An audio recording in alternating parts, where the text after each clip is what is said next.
لله رب العالمين والعاقبة للمتقين والصلاة والسلام على سيد الأنبياء والمرسلين.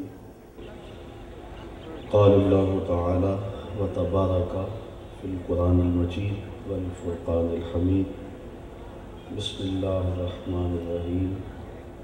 لقد من الله على المؤمنين إذ بعث فيهم رسولا.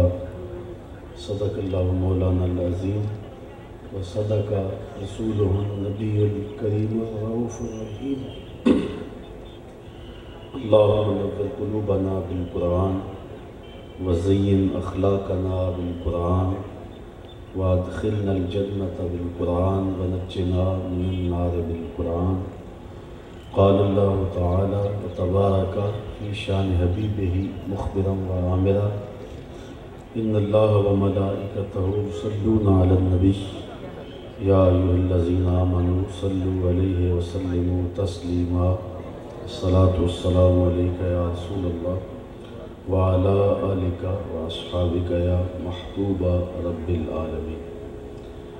تمام حمد و ثنا، تعریف و توصیف اللہ جل مجدہ الکریم کی ذات بابرکات کے لیے، جو خالق کائنات بھی ہے اور مالک شش جہات بھی.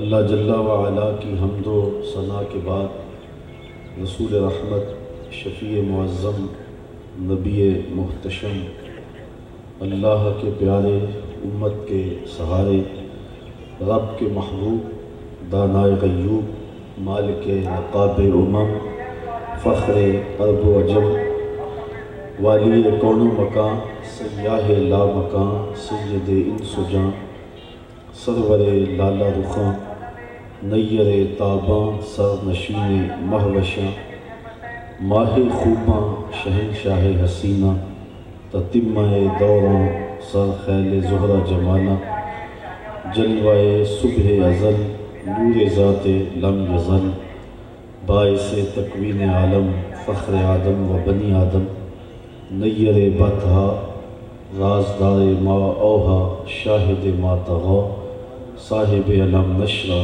احمد مجتبیٰ، حضرت محمد مصطفیٰ صلی اللہ علیہ وسلم کے حضور ناز میں اپنی عقیدتوں، ارادتوں اور محبتوں کا خراج پیش کرنے کے بعد، صدر مجلس حاضر، عالی مرتبت مشائخ اعظام، علماء کرام، منتظمین، سامعین، عزیز طلباء، طالبات، السلام علیکم ورحمۃ اللہ وبرکاتہ. آج کی یہ منعقدہ تقریب جس میں میں اور آپ حاضر ہوئے ہیں، بارگاہ رسالت مآب صلی اللہ علیہ وسلم میں اپنی عقیدتوں اور محبتوں کا نذرانہ پیش کرنے کے لیے منعقد کی گئی ہے. اللہ تعالیٰ جل شانہ میری آپ کی حاضری کا ایک ایک لمحہ مستجاب فرمائے. میلاد النبی صلی اللہ علیہ وسلم کا عنوان ہے. اگرچہ یہ ربیع الاول شریف نہیں ہے، لیکن حضور کی یادوں کی لو کبھی بھی کم نہیں ہوئی. موسم رت کوئی بھی ہو، زمانہ کوئی بھی ہو، ذکر رسول کا چراغاں ہمیشہ رہتا ہے. اور اتنا تذکرہ ہم نے کسی کا ہوتے دیکھا نہیں جتنا میرے حضور کا ہو رہا. میرے امام نے کہا تھا، کان جدھر لگائیں تیری ہی داستان ہے. گھر گھر حضور کا ذکر ہے اور ہر لب پہ حضور کی نعتیں ہیں. صدیوں قبل حضور اس دنیا پہ جلوہ گر ہوئے تھے، لیکن ماحول کی شگفتگی بتاتی ہے جیسے کوئی کل ہی گزر کے گیا ہو. وہ کیا کسی نے کہا تھا، زمیں سے آسماں تک، آسماں سے لا مکاں تک ہے، کہاں کھولے تھے گیسو یار نے، خوشبو کہاں تک ہے.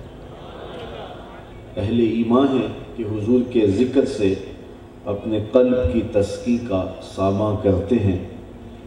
حضرت شیخ مہدی الفاسی مطالع المسرات شرح دلائل الخیرات میں لکھتے ہیں، حضور کا ذکر سن کر جس شخص کے کلیجے میں ٹھنڈ نہیں پڑتی، اس کے سینے میں دھڑکنے والا دل کسی مومن کا دل ہی نہیں.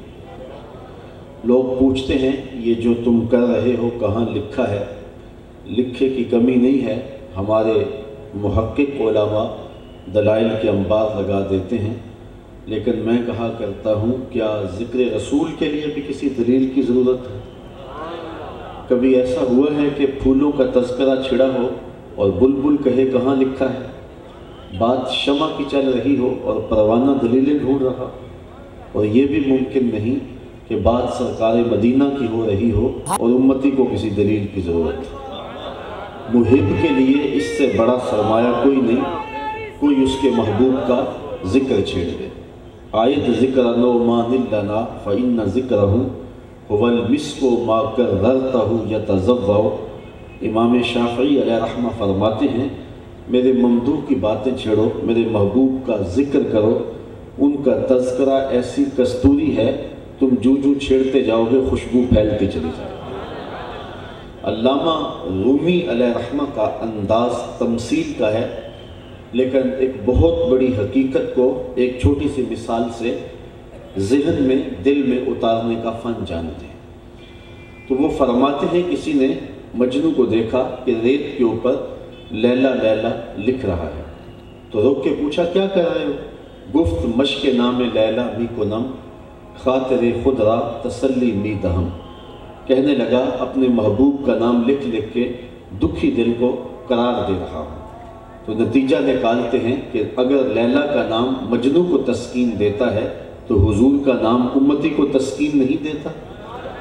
اور میں تو کہا کرتا ہوں میں خانہ سہارا دیتا ہے نہ جام سہارا دیتا ہے، ہم کو تو مدینے والے کا ایک نام سہارا دیتا ہے۔ ٹھنڈ پڑ جاتی ہے سینے میں جب کسی کے لبوں پہ اس نام کا چراغ ہو، ان کا نام لبوں پر آئے، میٹھا میٹھا منہ ہو جائے، ان کے بول بہاروں جیسے اور اصحاب ستاروں جیسے۔ آئیے میں تمہیں پہلے ایک ایسی مجلس میں لے چلوں کہ جس کو انعقاد کے لیے مسجد نبوی کا صحن میسر آئے۔ حضرت سیدنا امیر معاویہ رضی اللہ تعالیٰ عنہ کی مرویات سے ہے کہ آقا کریم علیہ السلام تشریف لائے تو صحابہ بیٹھے ہوئے تھے، تو فرمایا ما اجلسکم، صحابہ کیوں بیٹھے ہو، تمہارے بیٹھنے کا مقصود کیا ہے؟ تو انہوں نے برجستہ ادب سے عرض کی جلسنا نذکر اللہ ونحمدہ علی ما ہدانا للاسلام ومن علینا بکر۔ ہمارے بیٹھنے کا مقصود یہ ہے کہ اللہ نے آپ کی صورت میں ہمارے اوپر جو احسان کیا ہے اس پر شکر ادا کر رہے ہیں۔ تو فرمایا صحابہ کیا تم اس بات پہ قسم دے سکتے ہو کہ تمہارے بیٹھنے کا مقصود یہی ہے؟ تو بات تو بظاہر قسم کی نہیں تھی، لیکن حضور نے قسم طلب کر لی تو انہوں نے ادب سے عرض کی حضور ہم قسم کھا کے کہتے ہیں کہ ہمارے بیٹھنے کا مقصود یہی ہے۔ لیکن حیرت انہیں تھی، تو آقا کریم نے اس حیرت کو دور کرتے ہوئے فرمایا کہ میں تم سے جو قسم طلب کی ہے وہ کسی تہمت کی بنیاد پر نہیں طلب کی، تمہارے قول کی صداقت پر مجھے کوئی شک نہیں تھا کہ میں نے قسم سے تصدیق چاہی ہو، بلکہ ماجرا کچھ اور تھا، اور وہ یہ کہ تم یہاں بیٹھے تھے، میں حجرے میں تھا، اتانی جبریل، میرے پاس جبریل امین آئے اور انہوں نے کہا محبوب ذرا باہر تو نکل کے دیکھو، صحابہ تمہارے اس عمل پر اللہ فرشتوں میں فخر کر رہا ہے، ان اللہ یباہی بکم الملائکہ، تمہارے اس عمل پر رب ناز کر رہا ہے، رب فرشتوں سے کہہ رہا ہے کہ دیکھو میں نے نعمت دی، کتنے قدردان نکلے کہ اس نعمت کا بیٹھ کے شکر ادا کریں۔ اللہ کی رحمتوں سے کوئی بعید نہیں کہ آج کی اس مجلس نور کو بھی قبول کر لیا جائے اور رب فرشتوں سے کہے کہ دیکھو صدیاں بیت گئی، یہ دیوانے آج بھی بیٹھ کے میری اس نعمت کا شکریہ ادا کریں۔ تو حضور کی صورت کے اندر اللہ تعالیٰ جل شانہ کا جو انعام نصیب ہوا اس پر اظہار تشکر بجا لانا یہ اہل ایمان کا طریقہ ہے، اور وہ شروع سے حضور کے میلاد کے موسم میں بالخصوص اور پورا سال بالعموم حضور کے ذکر کا چراغاں کرتے ہیں اور انہیں قلبی فرحت اور تسکین نصیب ہوتی ہے۔ باقی جہاں تک حضور کی صورت میں انعام خداوندی جو نصیب ہوا ہے اس کے شکریہ کا حق ادا کرنے کی بات ہے تو ساری زندگی بھی حضور کے نام کا جھنڈا اٹھائے رکھیں، حق کے شکر پھر بھی ادا نہیں ہو سکتا۔ میں تو کہا کرتا ہوں کہ ہمارے بدن پہ اتنے بال نہیں ہیں جتنے رسول اللہ کے احسانات ہیں۔ ہمارا ایک ایک بال قرض رسالت میں جکڑا ہوا ہے۔ خدا شناسی تو بڑی دور کی بات ہے، ہم خود آشنا بھی نہ ہوتے اگر حضور تشریف نہ لاتے، ہمیں خودی کا تعقل بھی نہ ملتا، ہمیں من سے آشنائی بھی نہ ملتی، ہمیں ذات کا شعور بھی نہ ملتا اگر حضور تشریف نہ لاتے۔ کیا انسان کی پیشانی کا تقدس بتوں کے چرنوں میں پامال نہیں ہوا؟ اشرف المخلوقات ہو کے وَلَقَدْ كَرَّمْنَا بَنِي آدَمَ کا تاج سر پہ رکھنے کے باوجود اس انسان نے پتھر کی مورتیوں کو نہیں پوجا، اس نے درختوں کی پوجا نہیں کی، اس نے اپنی پیشانی کا تقدس مٹی کے بنے ہوئے مادوں کے سامنے پامال نہیں کیا، اجرام فلکیہ کو، حشرات الارض کو اور نباتات کو اس انسان نے اپنا خدا نہیں مانا۔ انسان کی تاریخ تو اتنی شرمناک ہے، اور اس کی تاریخ اس قدر شرمناک ہے کہ اس نے یہ کیچوا جو ہوتا ہے مچھلی پکڑنے کے لیے، اس کو بھی اپنا معبود سمجھا ہے، اور اس کے آگے بھی اس کی پیشانی کا تقدس پامال ہوتا رہا ہے۔ پوری کائنات کا چرخ تو انسان کے گرد گھوم رہا ہے، لیکن یہ کس کے گرد گھوم رہا ہے؟ اے تماشا گاہ عالم روئے تو کجا بہرے تماشا میرے۔ پوری دنیا تو اس کا طواف کر رہی ہے، وَالَّذِي خَلَقَ لَكُم مَّا فِي الْأَرْضِ جَمِيعًا۔ زمین میں جو کچھ ہے اللہ تعالیٰ جل شانہ نے حضرت انسان کے لیے پیدا کیا ہے۔ پوری کائنات حضرت انسان کے لیے تخلیق کی گئی ہے، لیکن یہ انسان اپنے تمام تر شرف کے باوجود، اپنے کمالات کے باوجود اپنی خودی سے ناآشنا ہے، اور اپنے ہاتھوں سے تراشے ہوئے بتوں کے سامنے اور مادوں کے سامنے سجدہ ریز ہے۔ یہ تو میرے حضور آئے اور جنہوں نے آ کر کے بتایا کہ یہ تیرے معبود نہیں ہو سکتے، بلکہ کائنات کو تیری ضرورت اور خدمت کے لیے پیدا کیا گیا ہے۔ یہ درخت تیرے معبود نہیں ہیں، بلکہ ان درختوں کو اس لیے پیدا کیا گیا کہ یہ تجھے چھاؤں فراہم کریں، تجھے پھل فراہم کریں، تجھے ماحولیاتی آلودگی سے بچائیں، تجھے ٹھنڈک فراہم کریں، تجھے آکسیجن فراہم کریں، اور تیرے ایندھن کے کام آئیں اور تجھے پھل دیں۔ اور یہ انسان اس کو پوج رہا ہے۔ یہ جانور اس کی سواری کے لیے، اس کی بار برداری کے لیے، انسان کو دودھ اور گوشت کی ضروریات فراہم کرنے کے لیے پیدا کیے گئے، لیکن یہ ان کو اپنا معبود سمجھ رہا ہے۔ یہ چاند، سورج، ستارے، اجرام فلکیہ، یہ تو انسان کی راہوں میں روشنی اجالنے کے لیے پیدا کیے گئے، لیکن یہ ان کو معبود سمجھ رہا ہے۔ یہ تو میرے حضور آئے اور جنہوں نے آ کے بتایا کہ یہ تیرے معبود نہیں۔ یہ دیکھ چاند کو پوچھتا ہے، یہ دیکھ انگلی اٹھتی ہے اور یہ ٹکڑے ہو کے قدموں میں آتا ہے۔ سورج کو پوچھتا ہے، یہ دیکھ اشارہ ہوتا ہے اور یہ بھاگتا ہوا عصر کے وقت پہ آتا ہے۔ ان درختوں کو پوچھتا ہے، جا میں نہیں تو ہی کہہ دے تمہیں اللہ کا رسول بلا رہا ہے، دیکھ درخت بھاگتے ہوئے قدموں میں سلامی کرنے آتے ہیں یا نہیں آتے؟ مٹھی ابو جہل کی ہے، لیکن پتھر کلمے میرے حضور کے پڑھ گئے۔ اب انسان کو پتا چلا کہ میں کون ہوں اور میری حیثیت کیا ہے اور میری شخصیت کیا ہے، اور اب اس کی خودی بلند ہوئی اور شعور ذات ملا، تو اب اس کی پرواز دیکھیے۔ اب وہ کہتا ہے ستاروں سے آگے جہاں اور بھی۔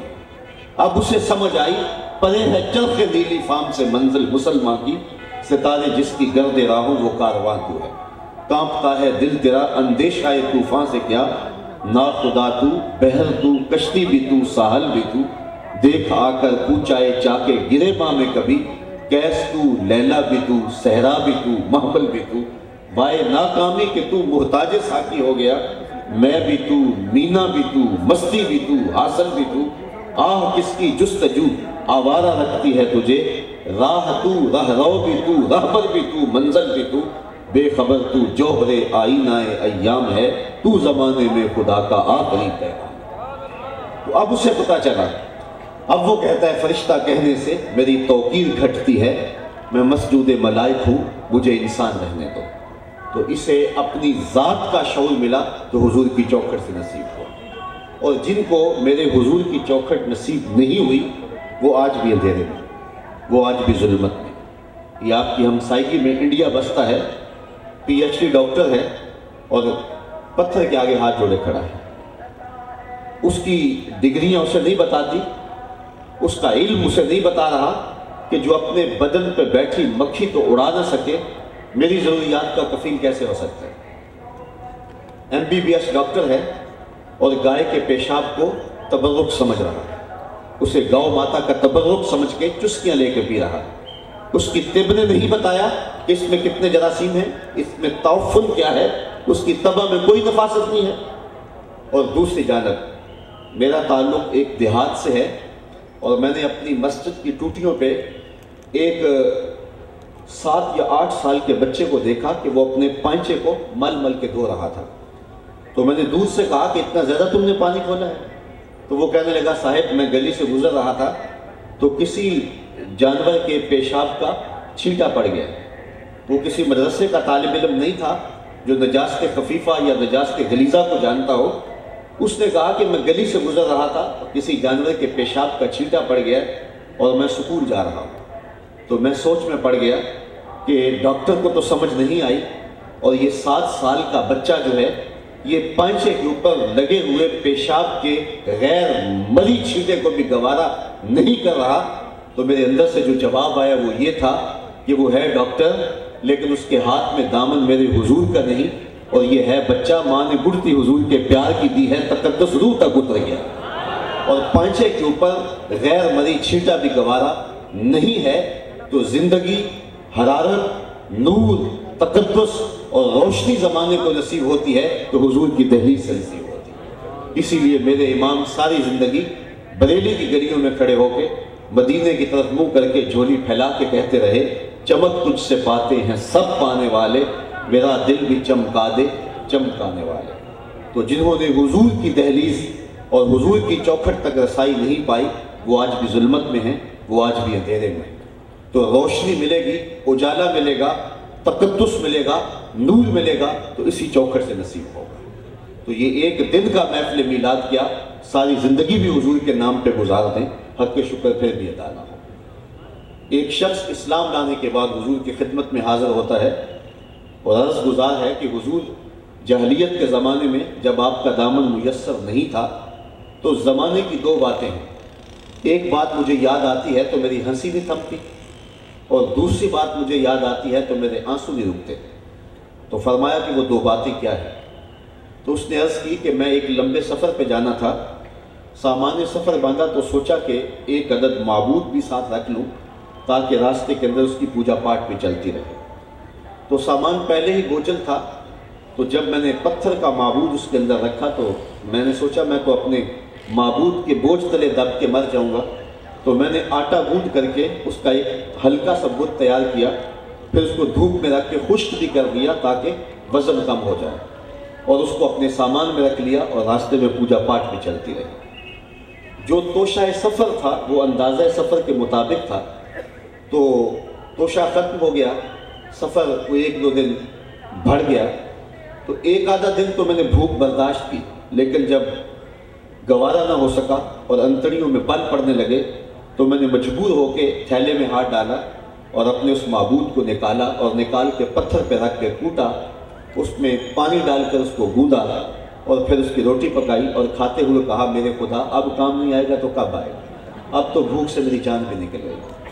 تو وہ بے بس معبود اپنے پجاری کو یہ بھی نہیں کہہ سکتا تھا کہ کل تیرا معبود تھا آج دانتوں تلے توڑ رہا ہے، کل تیرا خدا تھا آج تاریخ میدے میں پھینک رہا ہے، کل تیرا میں معبود تھا اور کل گندگی کے ڈھیر پہ پھینکنے جائے گا.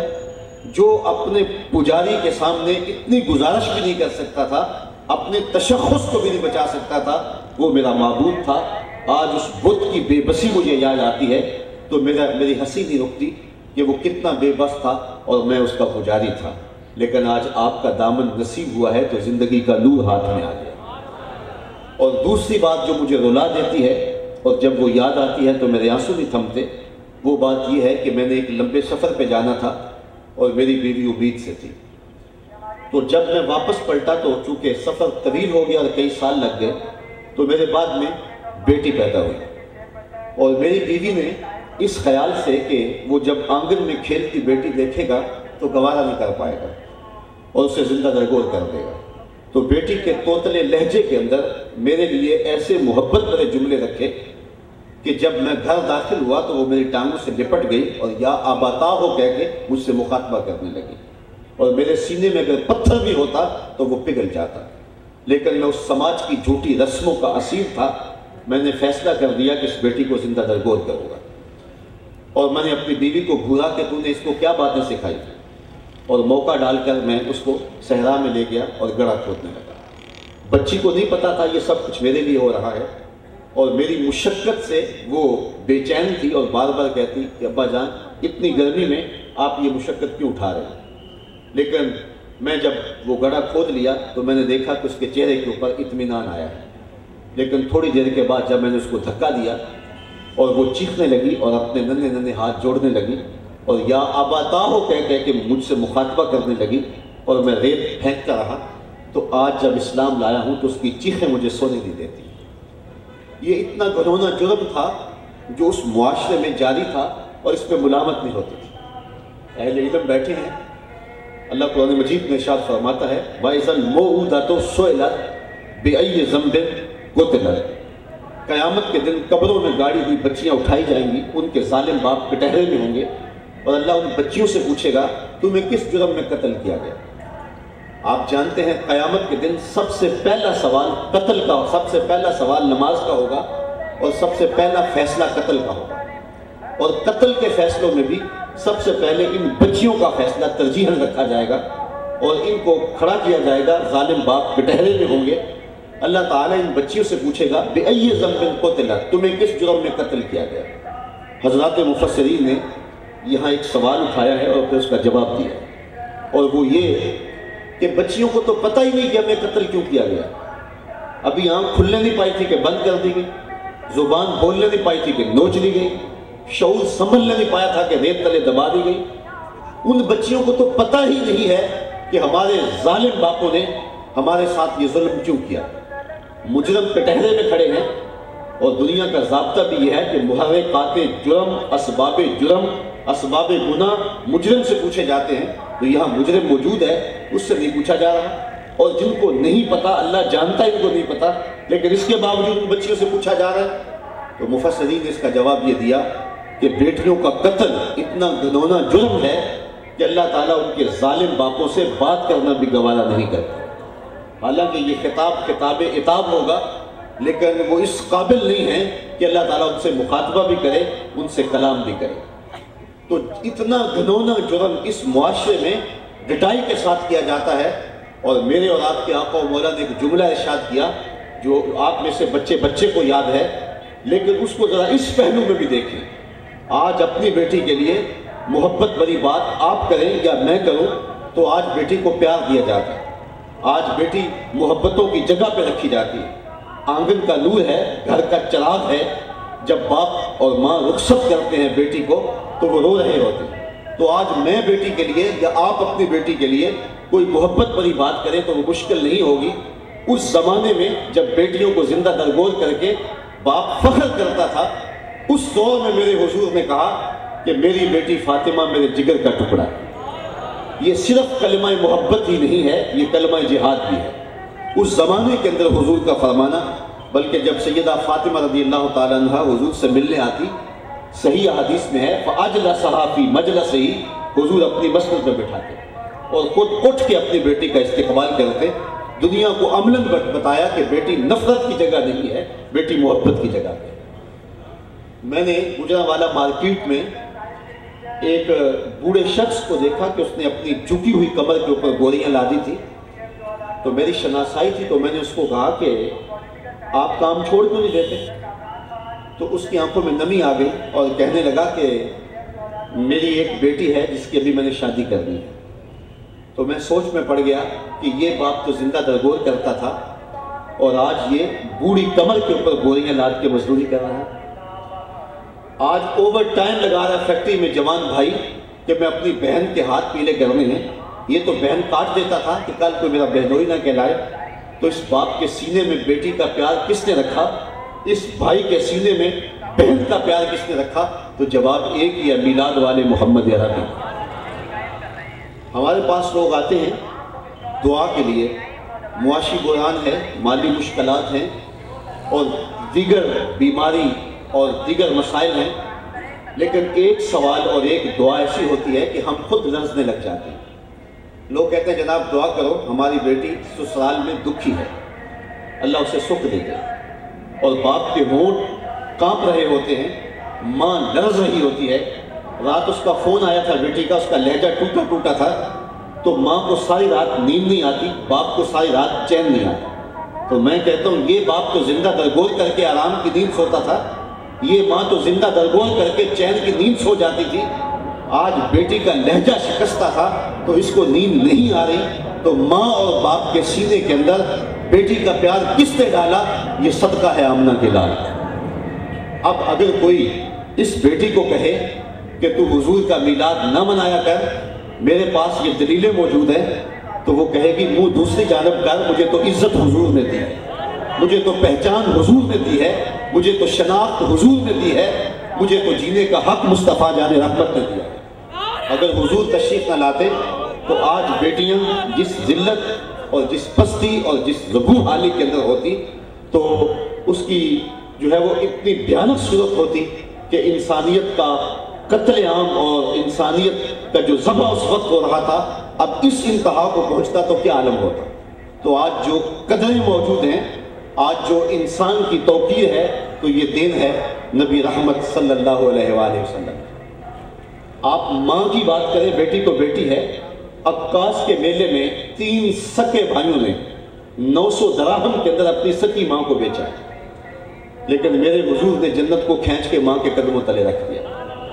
اور آقا کریم علیہ السلام نے فرمایا رضا اللہ فی رضا الوالد و سخط اللہ فی سخط الوالد۔ اللہ کی رضا والدین کی رضا میں ہے اور اللہ کی ناراضگی والدین کی ناراضگی۔ اور عملاً حضور علیہ السلام ایک دن نماز عشاء پڑھانے آئے، تا حد نظر اصحاب رسول تھے، یہ مکی دور نہیں تھا، یہ مدنی زمانہ تھا، تو ادب سے کھڑے ہو گئے۔ امام سیوطی نے اس واقعہ کو لکھا ہے، تو آقا کی آنکھیں نمناک ہو گئی اور پھر کہا لو ادرکت والدی او احدہما، کاش آج میرے ماں باپ زندہ ہوتے یا کم از کم ان میں سے ایک زندہ ہوتا۔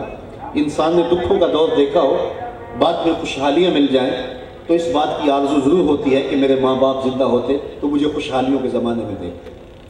تو آپ جانتے ہیں حضور پیدا ہوئے تو باپ کا سایہ سر پہ نہیں تھا، 6 سال کی عمر ہے، ابوا کی ریت کے ٹیلے ہیں۔ سیدہ آمنہ کی طبیعت سخت خراب ہو گئی اور وہ جان گئی کہ یہ میری بیماری جان لیوا ثابت ہوگی۔ ام ایمن کو بلا کر کہا میرے اس بیٹے کو بحفاظت امیر قریش تک پہنچا دینا، اور پھر حضور کے سر پہ انہوں نے ہاتھ رکھا اور کوئی باتیں کرنا چاہ رہی تھی حضور سے، لیکن ضبط کے بندھن ٹوٹ گئے، آنکھیں چھم چھم برسنے لگی۔ ابن حشام نے اپنی سیرت میں لکھا ہے کہ حضرت آمنہ زیادہ باتیں نہیں کر سکی، بس اتنا کہا کہ بیٹا ہر نئی چیز نے پرانا ہو جانا ہے اور ہر باقی نے فنا ہو جانا ہے، میں بھی جا رہی ہوں لیکن میرا ذکر باقی رہے گا، اس لیے کہ وہ ولدت کا طہرا، اس لیے میں نے تیرے جیسا ستھرا بیٹا جنم دیا ہے۔ جن ماؤں کے بیٹے اتنے اچھے ہوں ان ماؤں کا نام نہیں مٹا کرتا۔ یہ آخری لفظ تھے سیدہ آمنہ کے کہ انتقال ہو گیا۔ حضور ماں سے لپٹ گئے کہ ماں آپ آگے بولتی نہیں، لیکن خاموش ہو گیا تھا چمن بولتا۔ خیر وہی قبر بنائی گئی اور حضور نے ماں کی قبر پہ چھوٹے چھوٹے پتھر کے ٹکڑے رکھ دیے، اور ہو بھی کیا سکتا تھا۔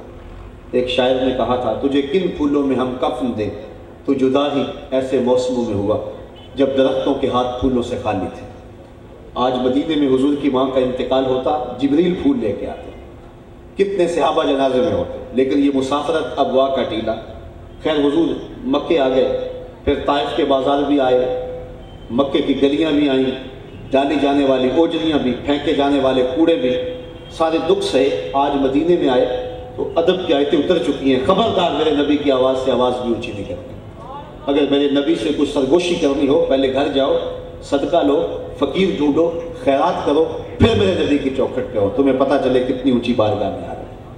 اب حضور داخل ہوئے، صحابہ ادب سے کھڑے ہو گئے تو آقا کی آنکھیں چھم چھم برسنے لگی اور حضور نے ایک ٹھنڈی آہ بھری اور روتے ہوئے کہا کاش آج میری ماں زندہ ہوتی اور میں لوگوں کو نماز عشاء پڑھا رہا ہوتا، وَأَقْرَأُ فِيهَا بِفَاتِحَةِ الْكِتَابِ، اور اس میں سورہ فاتحہ کی تلاوت چل رہی ہوتی، پھر میری ماں کو میرے ساتھ کوئی کام یاد آ جاتا، وہ دروازے پر آتی اور چلمن سرکاتی اور بیٹا کہہ کے آواز دیتی، فرمایا لوگوں نماز چھوڑ کے پہلے ماں کی بات سن لو۔ تو کہاں ماں جو ہے وہ میلوں میں بیچی جا رہی ہے اور کہاں حضور مصلی پہ ماں کو یاد کر کے اس اہمیت کو اجاگر کر رہے ہیں۔ جب بہن کو کاٹ دیا جاتا تھا کہ میرا کوئی بہنوئی نہ ہو، اور بیٹی زندہ درگور کر دی جاتی تھی اور ماں بیچ دی جاتی تھی اور سوتیلی ماں ترکے پہ بٹتی تھی، تو اس زمانے میں بیوی کا کیا حال کرتے ہوں گے۔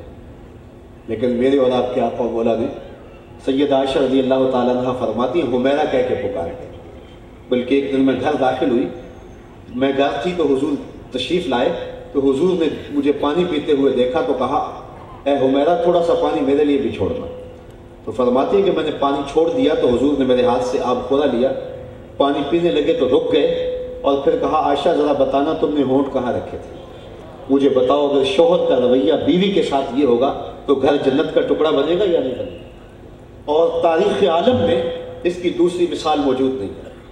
مائیکل ہارٹ نے حضور علیہ السلام کا ذکر کیا The 100 کے اندر، تو سر فہرست حضور کا نام لکھا، تو اس کے ہم مذہبوں نے کہا کہ حضرت عیسیٰ کا نام تیسرے نمبر پہ اور حضور کا نام پہلے نمبر پہ، تو یہ کیا ماجرا ہے؟ تو اس نے کہا کہ یہ میں نے عقیدت کی بنیاد پر نہیں لکھا، میرٹ کی بنیاد پہ لکھا ہے۔ سچی بات ہے کائنات میں محمد عربی جیسا کوئی دوسرا شخص ہی نہیں ہے، اور اقبال کہتا ہے رخ مصطفیٰ ہے وہ آئینہ کہ جس سا دوسرا آئینہ، نہ کسی کی بزم خیال میں نہ دکان آئینہ ساز۔ حضرت عیسیٰ بشارت دے رہے ہیں اپنی قوم کو کہ لوگوں میں جا رہا ہوں، میرے بعد اب وہی آئے گا جس کا نام احمد ہوگا۔ انجیل برنباس میں ہے، ایک حواری اٹھ کے کھڑا ہوتا ہے، عرض کرتا ہے حضور جس کے قصیدے آپ بھی پڑھ رہے ہیں کیا وہ آپ سے بھی افضل ہوگا؟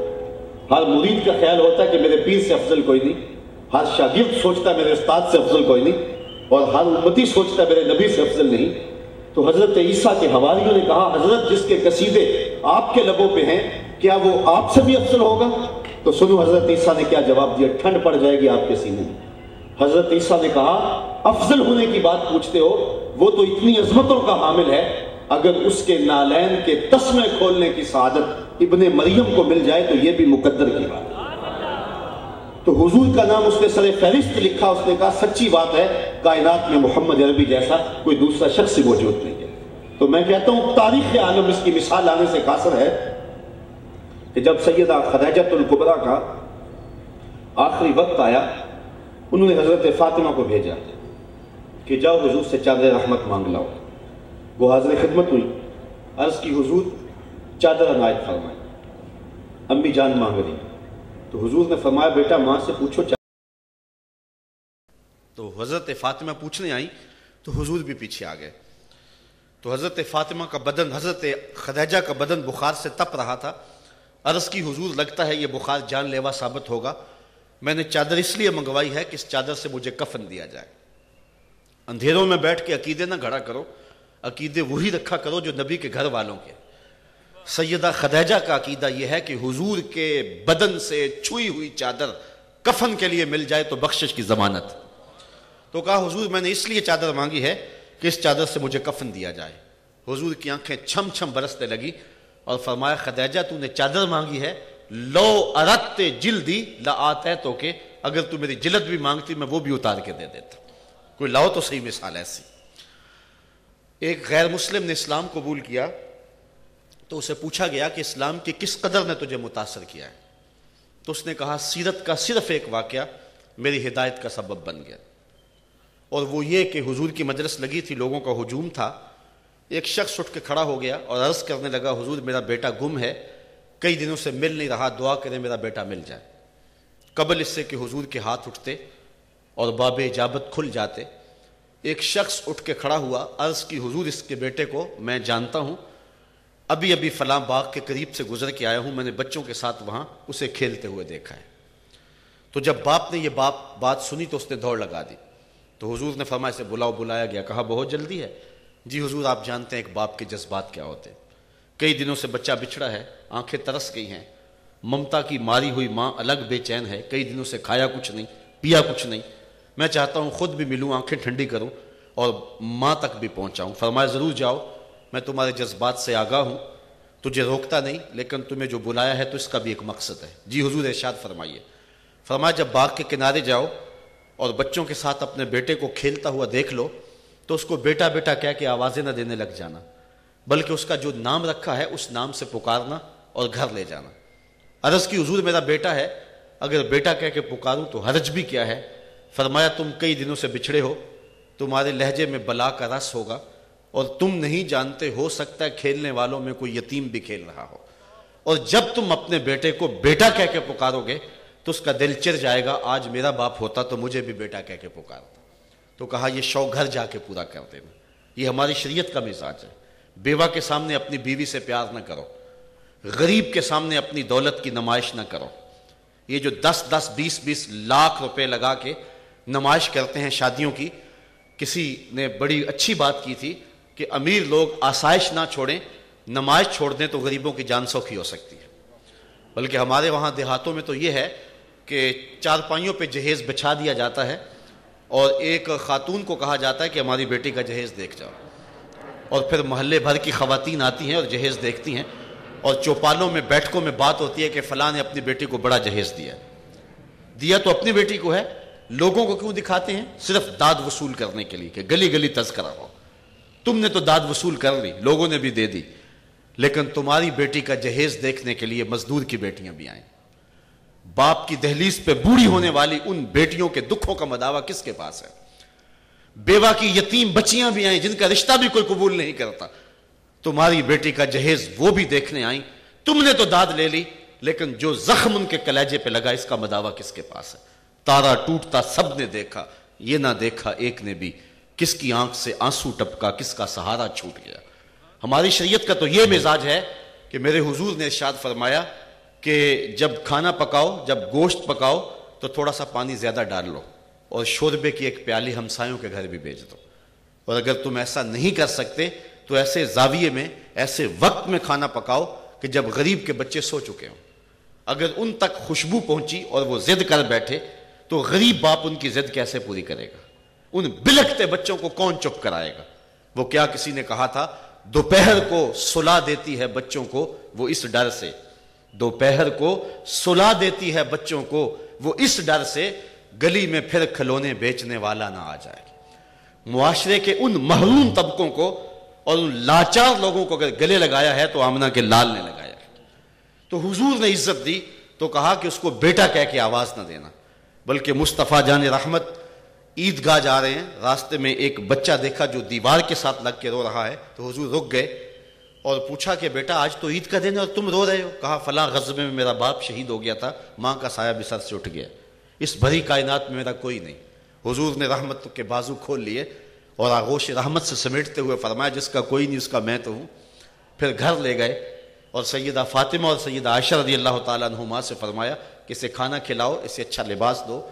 جب اس کی مانگ سج گئی اور چہرے پہ خوشی آ گئی، احساس محرومی دور کرتے ہوئے مزید ارشاد فرمایا اما تردا ان محمدن ابو کا و عائشہ تا امو کا و فاطمہ بنت محمد اختوں کا، بیٹے کیا تو پسند نہیں کرتا کہ محمد تیرا باپ لگے، عائشہ تیری امی لگے اور فاطمہ تیری باجی لگے؟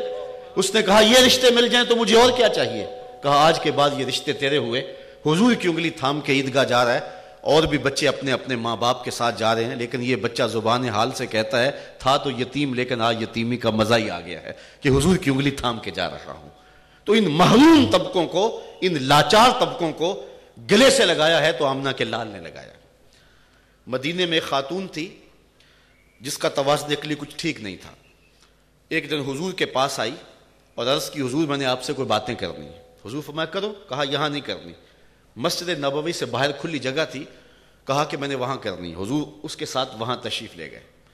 اس نے حضور کو دھوپ میں کھڑا کیا اور گھنٹوں اپنی باتیں سناتی رہی، اور آقا کریم کان لگا کے باتیں سنتے رہے۔ صحابہ بڑے بے چین تھے کہ یہ عجیب ماجرا ہے، اس عورت کا توازن عقلی بھی ٹھیک نہیں، حضور کا بدن نازک، کار نبوت کی اہم ذمہ داریاں، اور کڑکتی دھوپ میں یہ حضور کو کھڑا کر کے بے مقصد باتیں سنا رہی ہے، لیکن کہہ کچھ نہیں سکتے تھے، حضور خود سن رہے تھے۔ جب تھک ہار کے وہ جانے لگی تو عرض کی حضور اس کی تو کوئی نہیں سنتا، اور پورا مدینہ جانتا ہے اس کا توازن عقلی ٹھیک نہیں ہے، اور آپ کا قیمتی وقت اور اتنا وقت اسے دیا۔ تو آقا کریم نے فرمایا جس کی کوئی نہیں سنتا اس کی میں بھی نہ سنوں۔ ایک تو ہی ہوتے ہیں میری آساں دا سہارا، دس کنوں کراں جے تینوں نہ کراں یاد۔ تو آج اس یتیم کو اس لاچار کو، اس مجبور کو اگر آپ کہو کہ تو حضور کا میلاد نہ منا، میرے پاس دلائل موجود ہیں، تو وہ کہے گا منہ دوسری جانب کر، میں تو دم دم محمد محمد بولوں گا، میں اٹھوں گا تو نام حضور کا لوں گا، میں تو بیٹھوں گا تو نام حضور کا لوں گا، مجھے تو شناختی حضور نے دی ہے، مجھے تو پہچان ہی حضور نے دی ہے، مجھے تو عزت ہی حضور نے دی ہے۔ تو اس کائنات کے اندر جتنا بھی رنگ آپ کو نظر آتا ہے، جتنا بھی جمال نظر آتا ہے، جتنی بھی خوبصورتیاں نظر آتی ہیں، جتنا بھی درد دل نظر آتا ہے، یہ ساری دین ہے آمنہ کے لال کی۔ اور اگر حضور تشریف نہ لاتے تو جو وحشت اور جو بربریت پھیل چکی تھی، آپ منڈی مویشیاں میں جاتے ہیں تو دیکھتے ہیں کہ جانوروں کو خریدنے کے لیے ان کو چلا کے دیکھا جاتا ہے، ان کے منہ کھول کے دانت دیکھے جاتے ہیں۔ یہی انسان کے ساتھ ہو رہا تھا کہ اس کی پشت پہ وزن رکھا جاتا تھا، پھر چلا کے دیکھا جاتا تھا کہ یہ کتنا وزن اٹھا سکتا ہے، تاکہ اسے کے حساب سے اس کی بولی دی جا سکے۔ یہ تھی ذلت انسان کی۔ اقبال نے کہا تھا غلامی کیا ہے ذوق حسن و زیبائی سے محرومی، جسے زیبا کہیں آزاد بندے ہے وہی زیبا، بھروسہ کر نہیں سکتے غلاموں کی بصیرت پر کہ دنیا میں فقط مردان حر کی آنکھ ہے بینا۔ اور غلام کی حالت یہ ہے، آقا کا جوتا دھوپ سے اٹھا کے چھاؤں میں رکھتا ہے تو آقا اس پہ بھی کوڑے مارتا ہے کہ تو نے مجھ سے پوچھا کیوں نہیں، تیری خوئے غلامی بدل رہی ہے، تجھے اپنی اوقات بھول گئی ہے، اور اس پہ کوڑے برسائے جاتے ہیں کہ تو نے مجھے پوچھا کوئی نہیں۔ تو غلام تو آقا کا جوتا بھی بغیر اذن کے چھو نہ سکے، اور میرے حضور تشریف لائے اور معراج پہ گئے، واپس پلٹ کے ارشاد فرمایا بلال تو کون سا نیک عمل کرتا ہے، میں نے جنت میں تیرے قدموں کی آہٹ کو سنا ہے۔ کیا خیال ہے سے ایک جملے نے دور غلامی کی ساری تھکن اتار نہیں دی ہوگی، اور بلال فرش سے اٹھ کے فراز عرش پہ نہیں پہنچ گئے ہوں گے۔ علامہ نے اس واقعہ کو نظم کیا ہے اسرار و رموز کے اندر کہ اسود نامی شخص جو تھا یہ عرب میں سب سے کالے رنگ کا شخص تھا، نام بھی اسود تھا، رنگ بھی کالا تھا، ذات کا حبشی تھا، کوئی اس کو اپنے پاس نہیں بٹھاتا تھا۔ جب اسلام کا اجالا چمکا اور نور چمکا تو یہ حضور کے پاس سیدھا حاضر ہوا اور عرض کرتا ہے حضور اگر میں اسلام لے آؤں، میں ایمان قبول کر لوں تو مجھے کیا ملے گا؟ جنت کی بشارت دی جا سکتی تھی، دوزخ سے نجات کا پروانہ تھمایا جا سکتا تھا، لیکن حکمت والے نبی نے کیا فرمایا؟ اسود جس کو پورے عرب میں اپنے پاس کوئی بٹھاتا نہیں تھا، حضور کے پاس آیا اور عرض کرتا ہے حضور اگر میں اسلام لاؤں تو مجھے کیا ملے گا؟ تو مصطفیٰ نے مسکرا کے فرمایا جو ابو بکر و عمر کو ملا ہے وہی تجھے ملے گا۔ جس صف میں وہ بیٹھتے ہیں اسی صف میں تو بیٹھے گا، اور اگر تو پہلے آ کے پہلی صف میں کھڑا ہو گیا کوئی اتھارٹی نہیں ہے جو تجھے کھینچ کے پیچھے کر دے۔ اس نے کہا معاشرہ تو مجھے عزت نہیں دیتا اور اسلام مجھے یہ وقار دیتا ہے، فرمایا یہی اسلام ہے۔ تو اس نے کہا پھر ہاتھ بڑھائیے اور مجھے اپنا غلام بنا لیجئے۔ اقبال نے کہا اسود از توحید احمر می شود، خیش فاروق و ابو ذر می شود، کہ اسود توحید کے فیضان سے گوری رنگت والوں کے کندھوں سے کندھے جوڑ کے کھڑا ہونے کے قابل ہو جاتا ہے، اور ابو ذر اور عمر جو ہیں وہ ایک صف میں کھڑے ہوتے ہیں۔ یہ ہے اسلام کا دیا ہوا نظام، اور یہ ہے مصطفیٰ کا لایا ہوا انقلاب، اور یہ ہے میلاد النبی کا فیضان۔ اس لیے ایک دن کا میلاد یا ایک شب کا میلاد کیا، ساری زندگی بھی حضور کے نام پہ گزار دیں پھر بھی حق کے شکر ادا نہ ہو۔ ہمیں زندگی کی ساری خوبیاں اور سارا جمال اسی چوکھٹ سے نصیب ہوا ہے۔ آفتاب زندگی کی ایک شعاع اولی، نور سے تیرے فلک روشن درخشاں ہے زمیں، تیری ہستی روشنی کا ایک حسیں مینار ہے، ہر کرن جس کی نشان منزل دنیا دی، تیری نظروں نے تراشے ظلمتوں سے آفتاب، پاؤں تیرے چوم کر ذرے بنے ماہ مبیں، اے غریبوں کے سہارے اے یتیموں کی مراد، محسن انسانیت تجھ سا کوئی نہیں۔ اللہ تعالی ہمیں حضور کی غلامی آخری سانس تک نصیب رکھے۔ اقبال کا سارا فلسفہ نچوڑو تو ایک شعر نتیجتاً رس کے طور پہ ہمیں ملتا ہے کہ محمد سے وفا تو نے تو ہم تیرے ہیں، یہ جہاں چیز ہے کیا لوح و قلم تیرے ہیں۔ اقبال کہتا ہے اگر حضور سے وفا کر لو تو رب کہتا ہے کہ لوح بھی تمہیں دے دیں گے، قلم بھی تمہارے ہاتھ میں پکڑا دیں گے، پھر تمہاری تقدیر کے فیصلے واشنگٹن میں نہیں ہوں گے بلکہ خدا بندے سے خود پوچھے گا بتا تیری رضا کیا ہے۔ لیکن شرط یہ ہے کہ اگر وفا کا رشتہ حضور کے ساتھ قائم ہو جائے، اور میلاد حضور کے ساتھ وفاؤں کا اظہار ہے، یہ میلاد ہماری پوری زندگی کے اوپر چھا جائے اور لمحہ لمحہ اسی خوشبو میں گزارے، اسی روشنی میں گزارے، یہی پیغام ہے، یہی سوچ ہے، اور میلاد اسی نور کا اور اسی اجالے کا نام ہے کہ محمد سے وفا تو نے تو ہم تیرے ہیں، یہ جہاں چیز ہے کیا لوح و قلم تیرے۔